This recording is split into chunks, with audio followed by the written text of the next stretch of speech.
Welcome to the show. Here's my dad.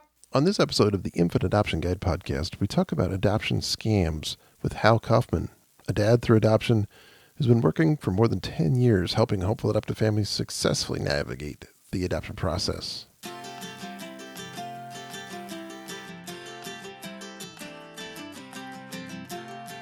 Well, hello there. Welcome back to the Infant Adoption Guide podcast. My name's Tim Elder, dad of 3 through infant adoption, and this is where we talk all about infant adoption. We give you inspiration, we give you resources, we give you hope to start on that adventure, that journey you're thinking about 24/7, 365. I know because I've been there, and that is building your family through adoption. So thank you for joining me today. You know, before we get into the interview, I wanted to ask if you know what one of the first and biggest and maybe most difficult decisions you can make as a hopeful adoptive parent. What is that? As you start your journey, I can tell you from experience, it is finding and choosing the right adoption agency. I mean, the choices can be overwhelming. I mean, there's thousands of them out there. How do you find the best agency to work with? I get these questions all the time. We see it in the Facebook group, and it's a common question because it's a good question. And I've got a good answer for you. I've created a online course called Find My Adoption Agency. It's where I'm going to walk you step by step through the entire process of finding and choosing a trusted, ethical agency. We're going to help cut through the overwhelm, cut through the confusion to find the right agency, choose the right one you can trust all the way through your journey to adopt. I'm confident you can do this in 30 days or less. You can finally reach that dream and bring home that baby. So I want you to go to findmyadoptionagency.com and take a look. There's a bunch of information on there. What the course looks like, what's in the course, the bonuses that we give, frequently asked questions. It's lifetime access. So even if you're like, I don't know if I'm ready to look for and find an agency, but I might be, I know I will be, take a look. You got lifetime access. Jump in now. Because you don't have all the answers, and that's okay. I've been there, I've done that. To find the right answers and try to find somebody that's going to help you is through the right adoption agency. So take a look, findmyadoptionagency.com. I'll love the extra stuff that I give you, the whole list of agencies. I give you the course planner. I give you actual questions to ask agencies. And you can even read about what other people think that have gone through the course. Findmyadoptionagency.com is the place to get started because you can find your agency, you can adopt faster, you can reach your dream. All right, great. So today is a special guest because Hal Kaufmann is with us again, a dad through adoption who's joined us as a guest way back in episode 7. And we're so thankful to have him back today because we're talking about a topic that's really kind of scary but important, and that's adoption scams. And because maybe it never occurred to you that if you start the adoption process that someone might actually be a con artist trying to scam you out of gifts or money or even some kind of weird emotional support. I mean, it happens. So our guest, adoption expert and dad through adoption, Hal Kaufmann, is here as we take a closer look at one of the scariest issues facing adoptive parents today, adoption scams. Let's jump into the interview right now with Hal. All right. Welcome to the show, Hal. How are you doing today? I'm doing great. How are you? I'm doing great too.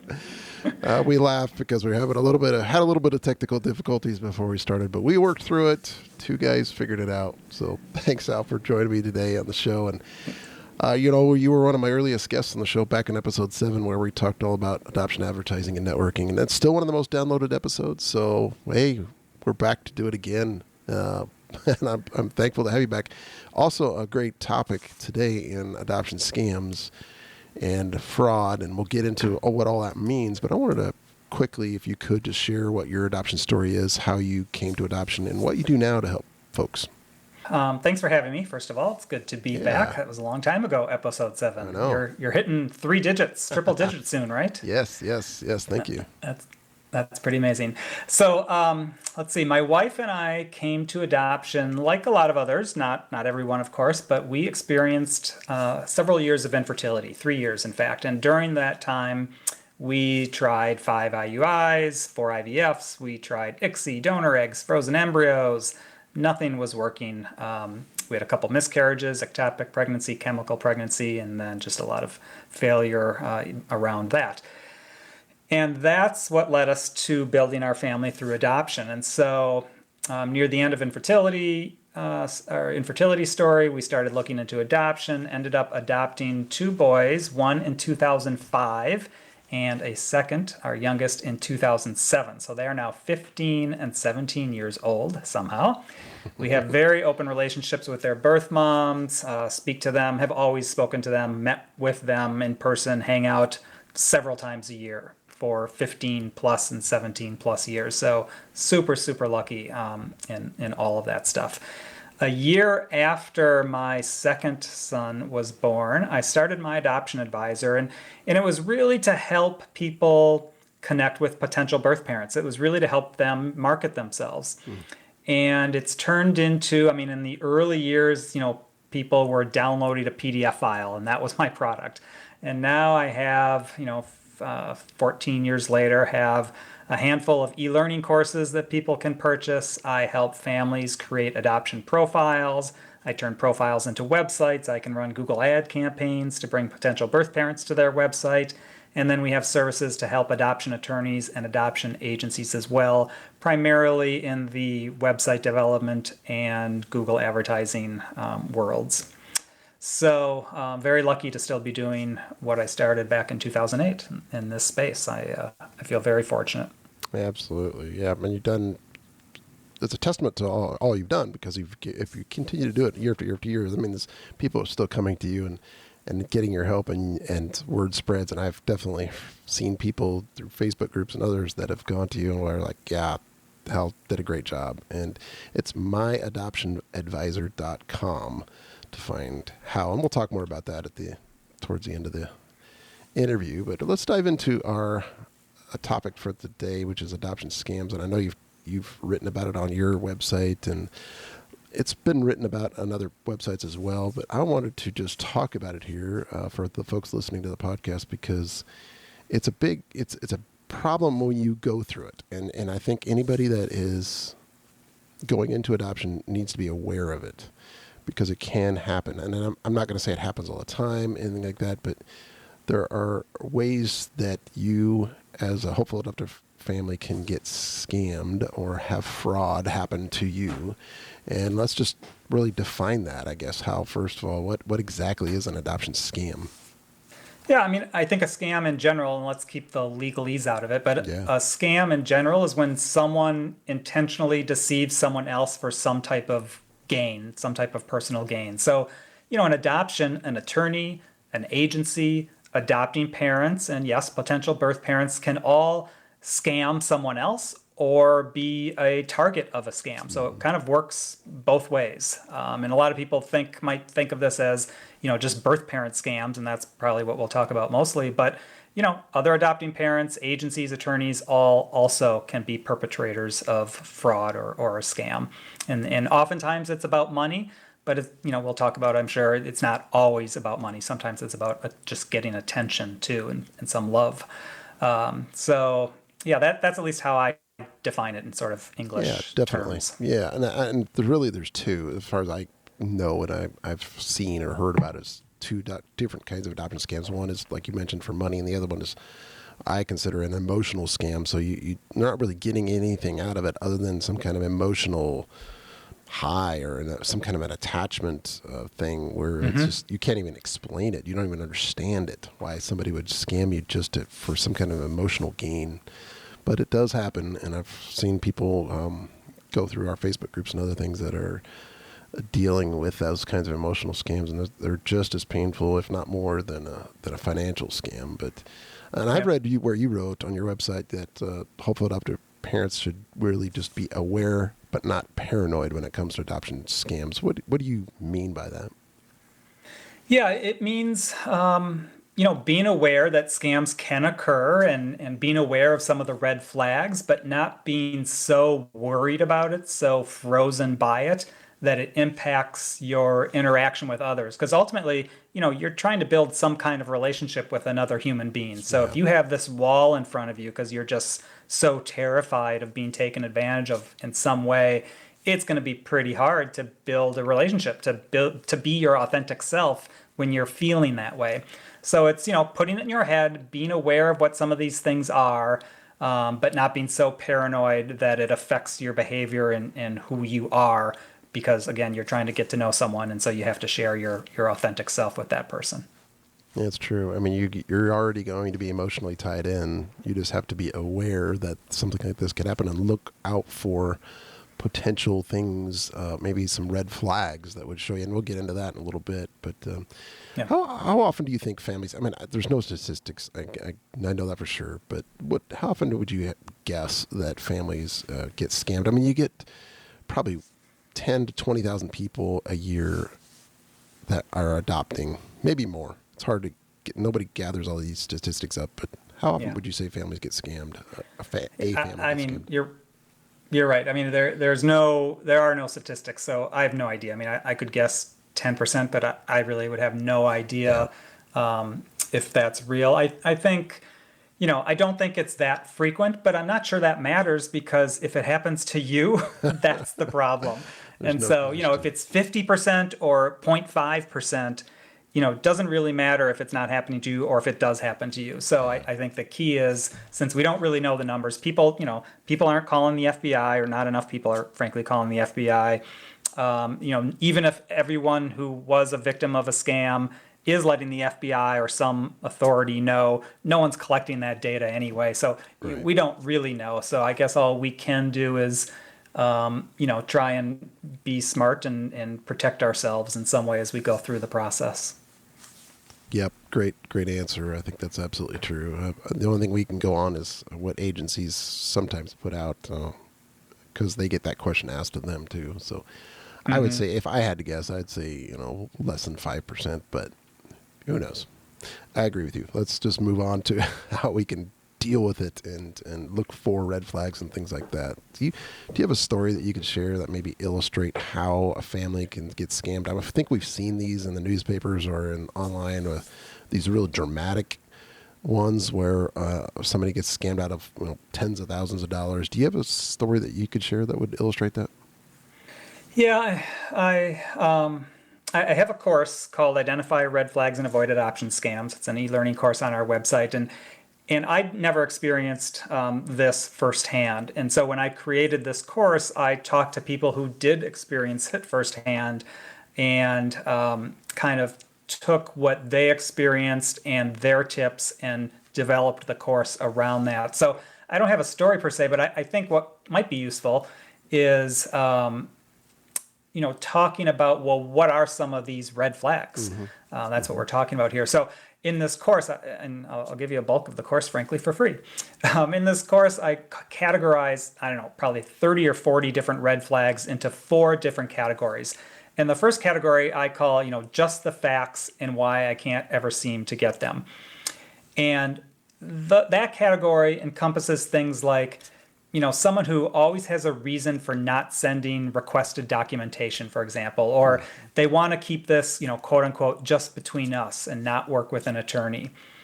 And they don't want to share their phone number. So, someone who really wants to make an adoption plan with you would seem that they would want to fill out the paperwork and talk to an attorney and get legal advice and counseling and all that other stuff. So, it's not a story per se, but if you think about those types of red flags, you can start to picture, well, what that might look like and feel like. So just the facts and why I can't ever seem to get them. And then the second category I call all drama all the time. So this really gets to those emotional scammers that you were mentioning earlier. They want a lot of contact. I mean, many, many, many times a day. They are often in a state of crisis, one thing after another. And they sometimes bring that emotion and crises to you. They might be very threatening toward you if you're speaking with them, or quickly defensive about something. So it's just a lot of drama, a lot of emotion. Those are some red flags. The third one, it's all about the money. So they might request money early and often in the conversations, or texting or email or whatever. They might pressure you for money. They might want to fly or drive or take a bus or take a train to visit you. And to do that, they might need money ahead of time, and then they never show up because they just took the money and ran. So, those are some examples where they really are after the financial gain, that kind of scam, which is sometimes easiest to identify because they have to specifically ask you and bring it up all the time. So that tends to trigger people's alarm bells a little bit more than maybe an emotional situation where, it could be very legitimate. There might be crisis after crisis after crisis. The fourth category, the last one, 1 + 1 = 3. Something just doesn't add up. They schedule meetings, you schedule meetings and appointments, and they miss them. They never show up. Mm-hmm. The facts change. The baby was going to be born in October. Now it's born in the summertime. Or it was a boy, and now they think it's a girl. Changing phone numbers. Or someone who knows more about adoption than like they're really, really educated about adoption. These may be signs. Well, I think they are red flags, but I don't think a red flag means that you're going to be scammed or that the person is a scammer. It's just a red flag. It's just a warning, and there might be 5 or 10 warnings in situations that are 1,000% legitimate, and you end up making an adoption plan with that person. So I think it's important to know, these are the red flags, so I should dig deeper and ask some more questions and take some better notes and let my attorney know what's going on. But it's not necessarily a scammer, but it could be something to be aware of. Yeah, because I think sometimes when you see a red flag, or especially when you know about a red flag, and then you see it, you might want to jump right to, hey, I might be getting scammed. And I think it's best to just kind of wait and be a little cautious. Maybe not jump right to, oh, I'm getting scammed. Especially if you're working with a professional, with an attorney or an agency, I think it's always good to go, hey, I see this as a potential red flag. What do you think? And then get another set of eyes and ears on it to just check and see. And I'm sure they would know, and I know most agencies and attorneys are well aware of this, so they know how to ask more questions and figure out, dig deeper, like you said, to see if the scam is really happening or not. And that's what's tough about the emotional ones. I mean, those emotional scammers, some of them I've read stories anyway that are just so good because they pull you in, like you said. They bring in some drama. The storytelling is so good, and some of them may even, okay, can you produce a ultrasound picture? And they have an ultrasound picture they produce. It's not theirs, but they produce an ultrasound picture to even bring you to the point of, oh, this is legitimate. So those are the parts that really get just head scratchers because they go to such lengths to try to scam you, and that's just tough. I mean, how else can families, obviously we understand that where we start to look at the red flags, how else can families protect themselves from a scam? I think there's a couple things. Obviously, just listening to this and being aware of what some of those red flags are. So if you're more aware of that scams can occur and what some of the warning signals are, then you may catch some of those that you otherwise may have missed. I think a really important thing that I've never heard talked about is to really think about your risk tolerance ahead of time when you're not in the middle of a situation. So, there are legitimate potential birth parents who do need some kind of financial support, medical or with, if they can't work, or maybe they need clothes or food or whatever the situation is, a safe place to live. And so, and in some states, every state has different laws, and I'm not going to get into the laws because I'm not an attorney, so that will only get me into trouble. But there's legitimate ways to help in some of those situations. But if you think about it before you get in the middle of a particular situation, and think about, well, how much money would we give for certain things, or in total before we have a solid adoption plan, or before we get to some level of confidence here. Think about that ahead of time. So then when you're not in the middle of the emotional aspect of all of this, you're sort of thinking clearly and can figure out, well, what is our risk tolerance with this kind of stuff? And same with emotional scammers. How often do you want to talk to someone? How often, number of days, number of months, number of times per day before you decide, yeah, I think that's enough. If we're not going to make progress and get some legitimate answers, get proof of pregnancy or whatever, how long do you want to keep talking? Some people may last a week. Some people could last 3 months doing that because they're okay. Even if they feel like they're just, being scammed and someone just needs the emotional love and talking to someone or whatever, maybe some people are okay doing that and other people aren't. And oftentimes, if there are two people adopting, if it's a couple of any make or matter, then the two individuals may have different risk tolerances. So that's another reason I think it's really important to talk about that. And then going back to that course where I interviewed people who had been victimized and said, well, what advice do you have for adopting parents? The number one thing they all said is trust your gut. Listen to your inner voice. They said, looking back, I knew something wasn't right. I could tell it didn't feel right. A fact change, and I just kind of glossed over it because I wanted it to work so badly. And that's sort of what gets in the way. Our heart gets in the way of our head sometimes. So, put your heart out there and be authentic and meet people, but also use your head. And if it doesn't sound right, it doesn't feel right, you could very well be right. So really trust your inner voice and trust your gut. Yeah, that's a great point. I would trust your adoption professional too. I mean, when it comes down to adoption laws, which are different in every state, and you and I are not attorneys, but I think the one thing you can do to protect yourself, at least on a financial scam, is know what the limits are of your state. If maybe there is a limit where you can't provide any financial assistance to expectant mom. I mean, there you go right there, and they're asking you for money. I mean, there's nothing you can do.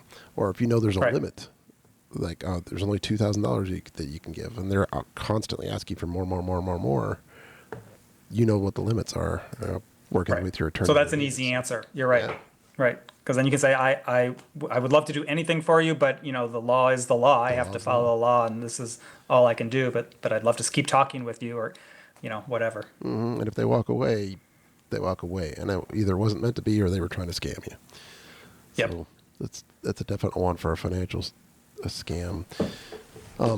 The other thing, I think you mentioned this, I think on your website, on one of your blogs or something where I read on your website, where to get real proof of pregnancy, I think you talked about don't just settle for getting a picture, or like we just talked about an ultrasound image, but get and your agency or attorney can help you with this too, but get real proof of pregnancy from a doctor or clinic that can verify that it's authentic. And could you still get scams? Can somebody still figure out how to scam you through that? Sure. But it's just one more step to trying to avert having somebody scam you. And it takes a little bit more, in other words, for a doctor or clinic to verify proof of pregnancy. Yeah. Well, and a lot of the attorneys who I work with, who refer their clients to me for services, they will, very quickly in the process, after the adopting parent and the potential birth parent have talked a few times or whatever, and they feel like it might be a good match, and now it's time to get counseling and other things.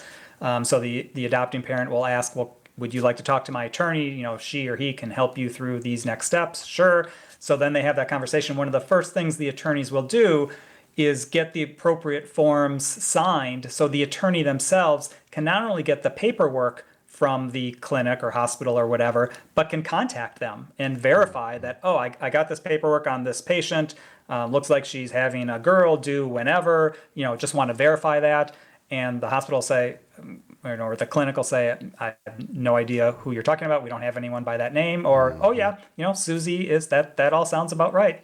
That's right on. So, that's something that a good attorney or agency should be able to do to help, at least step one, get legitimate proof of pregnancy.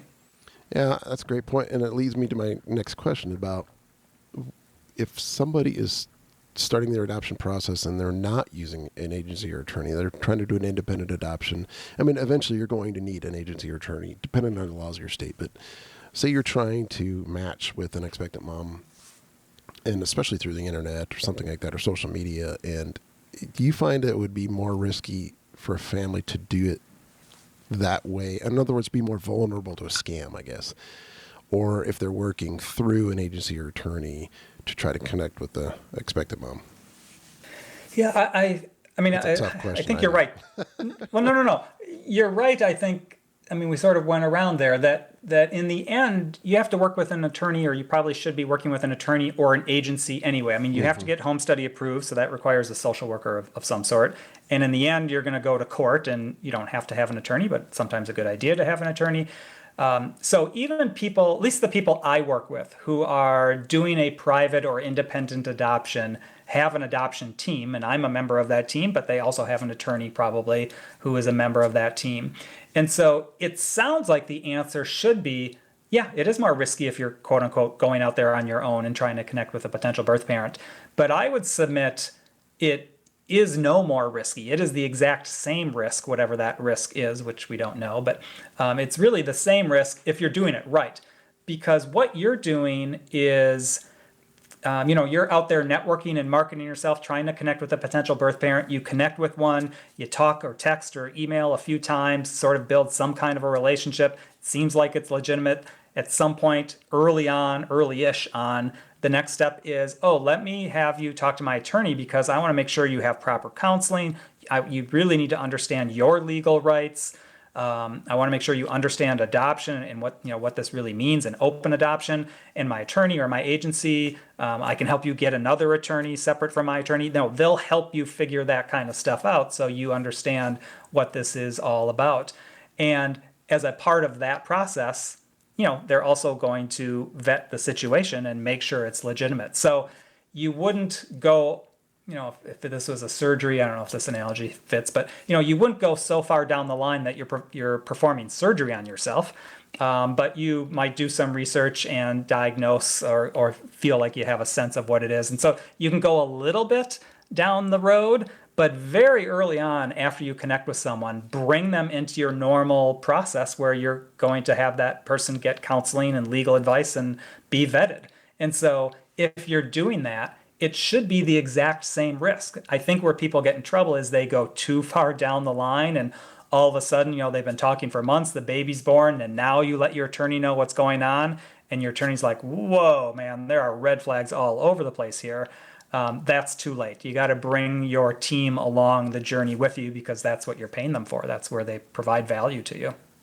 Totally agree. Yeah, absolutely. You do it the right way and bring your team in early. Yeah, you should be fine. You should be no different. Yeah, I totally agree with that. I think some people jump in on the independent adoption and do kind of get sucked in a little bit on the emotional stuff of I just want to find somebody and I want to do it outside of an attorney or agency because it tends to be cheaper. I can kind of affect things more.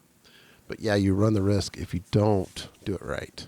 And that could be true on the agency or attorney side too. If you don't get a good agency, if you don't get a good attorney, you still got risk. Yeah. And you can save a lot of money by connecting with a potential birth parent on your own, but that doesn't, even that doesn't mean that's just connecting. Right. Have a couple conversations. Now you've connected. Now bring them into the regular process. And yes, that may cost a little money, but the bulk, at least for agencies and even some attorneys, the bulk of the cost is what the agency is doing to market themselves to try and find potential birth parents. And some agencies will have different fees, dramatically different fees, if you find that match on your own versus them finding it for you. But still, bring them into the vetting process. And it's not just vetting them. They deserve legal advice. They deserve pregnancy counseling services so they understand all of their options. They understand what adoption's all about. That's good for everybody. It's good for the adopting parents. It's good for the expectant parents who may be considering adoption. That's such a great point. I mean, that right there could help anybody try to avoid more scams is just the fact that you're offering and they should get the counseling and everything that they need before placement, way before placement. So, right. If you're offering those things and want to do what's right for them, not only will it help them, but it also will eliminate some of these red flags and eliminate some scams. Yeah, that's a great point. And if you're giving someone proper counseling, would you rather have them change their mind after you've talked to them a few times or when you're at the hospital, right? So, the earlier to get counseling, the better, because if it's not the right thing for them, you want to know that early, and they want to know that early. Why go on for 3 months or whatever and decide in the hospital, oh, I guess this wasn't the right thing after all. Yeah, another great point. Yes, absolutely. When we're talking about scams and we're talking about protecting ourselves and what comes into play, and I see this a lot being in charge of Facebook groups, is social media, internet stuff, opens up a world for more of that scamming opportunities, I should say, I guess. And so what advice would you give, or maybe some internet safety tips or social media safety tips that can help folks avoid a scam through those avenues? Yeah, that's true. The internet, it plays both ways, however. I mean, the internet can open yourself up to being scammed, but it also provides opportunity to dig a little deeper when you see some red flags. So, you talked about the ultrasound image that someone can just grab online. Well, if someone sends you an image, put it into Google Images, do an image search, and see if it exists elsewhere. So, it can kind of work both ways. There are Facebook groups where adopting parents reside. There are Facebook groups and other groups where adoption attorneys and agencies reside, and they all share information. So if there's a particular person that seems to be scamming people, they're probably scamming more than one, and people use social media to sort of vet their own situations, or I know attorneys who are really qualified in the area of adoption, they have different communication modes and mediums where they will talk to each other and share information in case they see some red flags. So that it can work both ways. You can do a Google search on someone's phone number or their email address and just see what you find out. But again, they can do that to you too. So, how to protect yourself, create a new Gmail address, mattandsueadopt@gmail.com. Some new email address just for adoption that's not tied to anything else, and not your current email address that has your last name, for example. Don't use your home phone number or your cell phone number where someone can do a reverse lookup and find out where you live. Get a burner phone from Best Buy or Costco or Target or whatever, or get a toll-free number, and just protect your identifying information until you're ready to share it. At some point, hopefully, it will be the right time to share identifying information and to kind of take the relationship to that next, more trusting level. But you get to decide when to do that on your terms. So don't do it, accidentally or earlier than you want. Great tips. Yeah. I mean, you could take that into social media too. Like, don't use your own Facebook identity. Don't use your own Instagram identity. You can definitely create new accounts and don't put so much identifying information on there. Could they still dig and find? Maybe, yeah, but it's just one more layer of protection and a boundary, really. And from what I know in my research, scammers, we're all a little lazy. We're not going to work. Scammers aren't going to work so hard to just target you and do all these. It's too easy. I can go to too many websites where there's 200 or 300 profiles from adopting parents and just go down the list if I really wanted to. Like, I'm not going to do 300 Google searches or find one person and spend a week researching them. No one's going to do that. It's too much work. So if you just make it a little hard, put up a couple barriers and don't give them the obvious stuff, they're going to leave you alone, because unfortunately there's too many other people that they can probably target. Yeah, that's true, unfortunately, but that is a great way to protect yourself. It's kind of like your house, right? You leaving the window unlocked or locked, right? Oh, that window's locked. Yeah. I'll move on to the next house. Exactly. Well, as we wrap up here, I want to just discuss how folks can get a hold of you and work with you. You mentioned early on in the show here about your course about adoption scams, and you can find that at myadoptionadvisor.com. If you do a pretty good job of listing the course description, and one thing you list on there is your takeaways, and in that you have 23 red flags, associated with, let's see how you say this, associated with what we call the unprofessional professional, the high-risk professional, and the too good to be true professional. And then 23 red flags tied to potential birth parents, and just simple steps of how you can decrease your chances of being defrauded or not scammed through your course. So I think that's a great thing for anybody listening to this should go and check out at myadoptionadvisor.com, and Hal's got a whole bunch of stuff on there. What else do you want to share with the folks about your website and your services? I don't know. You just did a great job. I don't know if I have anything. I mean, people can always people can always email me at hal@myadoptionadvisor.com. They can fill out a form on my website, or my phone number's there.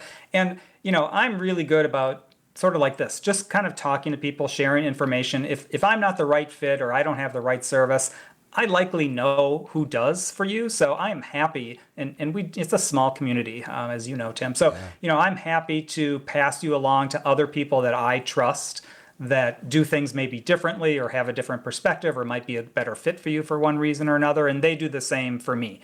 And so if people want to talk about adoption or open adoption, or need help with a profile or website or advertising, or have questions about scams or whatever, I take calls all the time, love just chatting like this. And, if I end up getting a sale, great, whatever. But, I just am here to kind of help and give back to those who need the help that I received when I was in their position. Yeah, that's awesome. And I've talked to so many people that have gone to you and gotten help with their profiles and their websites. And it really, it does pertain to scams too. I mean, especially your website. I mean, your website design and what you want to do, and how you create that and how you share it with the world. And that's goes to your adoption advertising services that you have too. I mean, that totally relates to scamming, because you want to make sure you're doing it the right way, you're sharing it the right way, you're not putting too much identifying information out there, all the things that we've talked about during this show. So Hal can help you with those services on his website, myadoptionadvisor.com. So, man, it's great. I love this. Well, I don't love this topic because I don't like the fact that it's there, but I love the fact that we can. We don't want to talk about it. Yeah, we don't want to talk about it, but I'd love the fact that we can bring this to the folks, and because really it's about, I think we said at the very beginning, just helping people identify that not only is it a problem that it's out there, but to be aware but not paranoid. We don't want to freak everybody out like, oh, this is happening so much. But just if you're aware and you catch some things and you identify early warning signs and red flags, and you talk about it amongst yourselves, you trust your gut, like you said. The hopeful adoptive parents that you've talked to have said, I think it's a great number one tip that you can take away from the show, is just trust your gut. If it feels wrong, start talking to people about it, especially your adoption professionals. So I really appreciate you coming on. Is there any last words you want to share with the folks? No, I'm good. Congratulations on number 100 podcast for you. And you've been around a long time too. It's nice to have a couple guys in the adoption field. And I love talking with you, Tim. Appreciate it, Hal. Yes, thank you so much for joining us on the show today. You can find Hal at myadoptionadvisor.com. Thanks, Hal. Yep, thank you. All right, great interview with Hal, man. What a tough and important issue that we tackled today with the scams, and I hope you learned a lot. We talked about so much, so I would highly recommend you go back and listen to this again, because we just packed so much in there. And I thank Hal for taking the time out of his busy schedule to come on here and share his wisdom and advice. And if you know anybody that may be going through the adoption process, share this episode with them. It's a very, very important one to get into, and make sure you are aware of adoption scams. So before we go, I wanted to ask you about something that's so near and dear to my heart, and it has to do with community. We have community is so important. Support we get in the adoption world is so important, because we all feel alone. We feel like maybe, like I did, I didn't know anybody who adopted. I didn't no clue. I didn't even know what it took to adopt. I didn't know how to get started to adopt.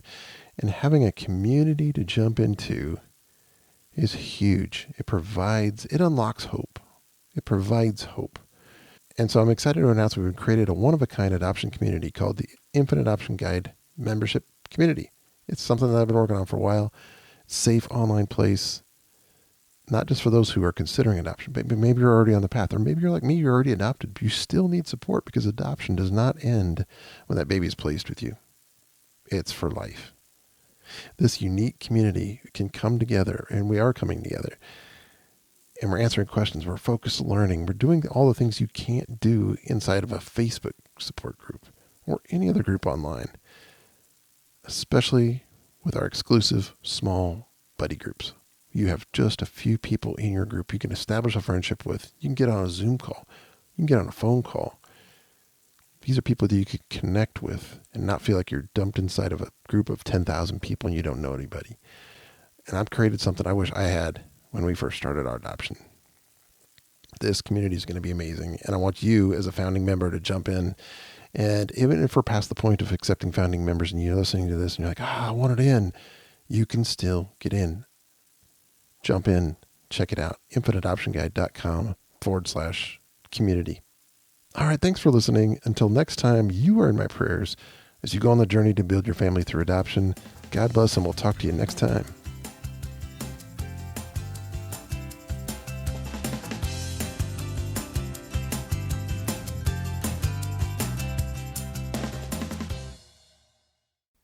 Thanks for listening to my dad.